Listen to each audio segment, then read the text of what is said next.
Yemen തലസ്ഥാനമായ സനയിലെ Houthi സൈനിക കേന്ദ്രങ്ങളിൽ ഇസ്രയേൽ സൈന്യം വ്യോമാക്രമണം നടത്തി. പിന്നാലെ യമനിലെ ഹൂതികളുടെ പ്രതിരോധ മന്ത്രി അടക്കം ഉന്നതരെ ഇസ്രയേൽ വധിച്ചെന്നും റിപ്പോർട്ട്. വ്യാഴാഴ്ച യമൻ തലസ്ഥാനമായ സനയിൽ നടത്തിയ ബോംബാക്രമണങ്ങളിൽ ഹൂതികളുടെ പ്രതിരോധ മന്ത്രി Asad al Sharqabi, chief of staff Muhammad Abdul Karim al Ghamari എന്നിവരടക്കം ഉന്നത നേതാക്കൾ കൊല്ലപ്പെട്ടെന്നാണ് ഇസ്രയേൽ സൈനിക ഉദ്യോഗസ്ഥൻ അവകാശപ്പെട്ടത്. ഇക്കാര്യം ഹൂതികൾ സ്ഥിരീകരിച്ചിട്ടില്ല. മുതിർന്ന ഹൂതി നേതാക്കൾ യോഗം ചേർന്ന സനയിലെ കെട്ടിട സമുച്ചയത്തിൽ ബോംബിട്ടെന്നാണ് ഇസ്രയേൽ സൈനിക കേന്ദ്രങ്ങൾ വ്യക്തമാക്കുന്നത്. ഹൂതികൾ നേതൃത്വം നൽകുന്ന സർക്കാരിന്റെ പ്രധാനമന്ത്രി അഹമ്മദ് അൽ റഹാവി വ്യോമാക്രമണത്തിൽ കൊല്ലപ്പെട്ടതായി ചില യമൻ മാധ്യമങ്ങൾ റിപ്പോർട്ട് ചെയ്തിരുന്നു. ഇസ്രയേൽ മാധ്യമങ്ങളും ഇക്കാര്യം റിപ്പോർട്ട് ചെയ്തു. റഹാവിക്കൊപ്പം നിരവധി നേതാക്കളും കൊല്ലപ്പെട്ടതായി സൂചനയുണ്ട്. റഹാവി താമസിച്ചിരുന്ന അപ്പാർട്ട്മെന്റിലാണ് ആക്രമണം നടന്നത് എന്നാണ് യമൻ മാധ്യമങ്ങൾ റിപ്പോർട്ട് ചെയ്യുന്നത്. ഇസ്രയേൽ സർക്കാർ ഇക്കാര്യത്തിൽ ഔദ്യോഗിക പ്രതികരണം നടത്തിയിട്ടില്ല. വ്യാഴാഴ്ച നടന്ന വ്യോമാക്രമണത്തിൽ ഹൂതികളുടെ മന്ത്രിസഭയിലെ പ്രധാനമന്ത്രിയും മറ്റു 12 മന്ത്രിമാരും ഉൾപ്പെടെ മുഴുവൻ മന്ത്രിമാരും കൊല്ലപ്പെട്ടിരിക്കാനാണ്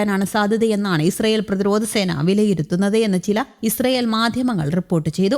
ആഭ്യന്തര യുദ്ധത്തെ തുടർന്ന് സന ഉൾപ്പെടെയുള്ള വടക്കൻ മേഖലയുടെ ഭരണം ഹൂതികൾക്കാണ്. അന്താരാഷ്ട്ര പിന്തുണയോടെ തെക്കൻ പ്രദേശം ഭരിക്കുന്നത് പ്രസിഡന്റ് റഷാദ് അൽ അലീമിയാണ്. ഹമാസും ഹിസ്ബുള്ളയും ഇറാനുമാണ് ഹൂതികളെ പിന്തുണയ്ക്കുന്നത്. അതിനിടെ യമൻ തലസ്ഥാനമായ സനയിൽ ഇസ്രയേൽ നടത്തിയ വ്യോമാക്രമണത്തിൽ യമൻ പ്രധാനമന്ത്രി അഹമ്മദ് അൽ റഹാവി ഉൾപ്പെടെയുള്ള ഉന്നത ഹൂതി നേതാക്കൾ കൊല്ലപ്പെട്ടതായും റിപ്പോർട്ടുകൾ നേരത്തെ വന്നിരുന്നു. ഒരു അപ്പാർട്ട്മെന്റ് കെട്ടിടം ലക്ഷ്യമിട്ടുള്ള ആക്രമണത്തിലാണ് ഹൂതികൾക്ക് നേതൃത്വം നൽകുന്ന സർക്കാരിന്റെ പ്രധാനമന്ത്രി അഹമ്മദ് അൽ റഹാവി കൊല്ലപ്പെട്ടത് എന്നും യമനി മാധ്യമങ്ങൾ അറിയിച്ചു. എന്നാൽ ഈ വിഷയത്തിൽ ഇസ്രയേൽ ഔദ്യോഗികമായി പ്രതികരിച്ചിട്ടില്ല. യമൻ മാധ്യമങ്ങളായ അൽ ജുഹൂരിയ ചാനലും ഏദൻ അൽ ഗദ് പത്രവുമാണ് അൽ റഹാവി കൊല്ലപ്പെട്ട വാർത്ത റിപ്പോർട്ട് ചെയ്തത്. അദ്ദേഹത്തോടൊപ്പം നിരവധി സഹപ്രവർത്തകരും കൊല്ലപ്പെട്ടതായി റിപ്പോർട്ടിലുണ്ട്.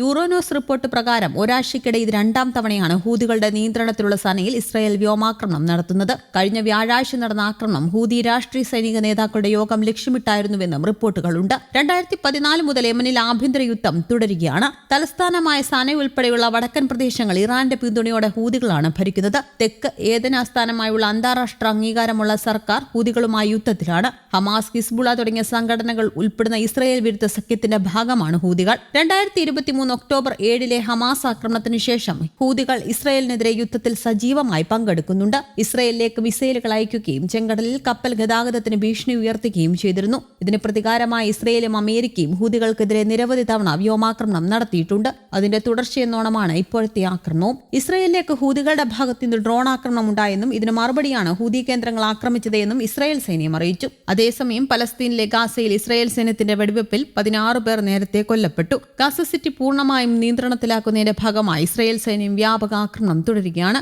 ഇക്കഴിഞ്ഞ ഞായറാഴ്ചയും സനയിൽ ഇസ്രയേൽ ആക്രമണം നടത്തിയിരുന്നു. 10 പേരാണെന്ന് കൊല്ലപ്പെട്ടത്. 90ഓളം പേർക്ക് പരിക്കേൽക്കുകയും ചെയ്തിരുന്നു. ഇറാൻ പിന്തുണയുള്ള ഹൂതി വിമതർ ഇസ്രയേലിന് നേരെ പലപ്പോഴായി മിസൈൽ ഡ്രോൺ ആക്രമണങ്ങൾ നടത്തുന്നുണ്ട്. ഇസ്രയേൽ പലസ്തീനിൽ നടത്തുന്ന ആക്രമണം അവസാനിപ്പിക്കണമെന്നാണ് ഹൂതികളുടെ ആവശ്യം. നേരത്തെ ചെങ്കടലിൽ ഇസ്രയേലിലേക്കുള്ള കപ്പലുകൾക്ക് നേരെയും ഹൂതികൾ ആക്രമണം നടത്തിയിരുന്നു. കപ്പലുകൾ ആക്രമിച്ചതിന് മറുപടിയായി US സൈന്യം ഹൂതി കേന്ദ്രങ്ങളിൽ വ്യാപക ആക്രമണം നടത്തിയിരുന്നു. പിന്നീട് മെയ്യിൽ ഒമാന്റെ മധ്യസ്ഥതയിൽ USഉം ഹൂതികളും വെടിനിർത്തൽ ധാരണയിലെത്തുകയും ചെയ്തിരുന്നു. ഇതിനു പിന്നാലെയാണ് വീണ്ടും ആക്രമണം.